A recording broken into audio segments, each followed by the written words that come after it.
জাতীয় দক্ষতা উন্নয়ন কর্তৃপক্ষ এনএসডিএ এবং বাংলাদেশ প্রকৌশল বিশ্ববিদ্যালয়, রাজশাহী প্রকৌশল ও প্রযুক্তি বিশ্ববিদ্যালয়, জগন্নাথ বিশ্ববিদ্যালয়, বাংলাদেশ উন্মুক্ত বিশ্ববিদ্যালয়ের মাঝে সমঝোতা স্মারক স্বাক্ষর হয়েছে।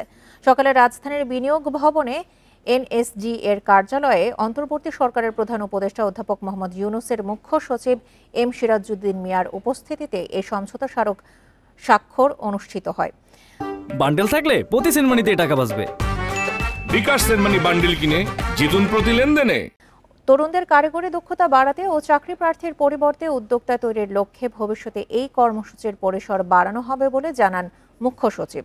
সেক্ষেত্রে দেশের আরও অনেক বিশ্ববিদ্যালয় এই কর্মসূচির আওতায় চলে আসবে বলে মন্তব্য করেন এম সিরাজউদ্দিন মিয়া। এই চুক্তির আওতায় বিশ্ববিদ্যালয়গুলো আর্থিক সহ নানা কারিগরি সহায়তা পাবে, যাতে করে দক্ষ জনশক্তি তৈরিতে ভূমিকা রাখায় সহায়ক হবে শিক্ষা প্রতিষ্ঠানগুলো। এই জায়গায় আমাদের অনেক কাজ করার আছে। সেই কাজ করার পার্টনারশিপটা আজকে একটা দিক হলো। এটাকে আরও হরিজনটাকে এক্সপান্ড করতে হবে। সেটা করতে হবে স্কিল ডেভেলপমেন্টের মাধ্যমে, সেটা সার্টিফিকেশনের মাধ্যমে করতে হবে।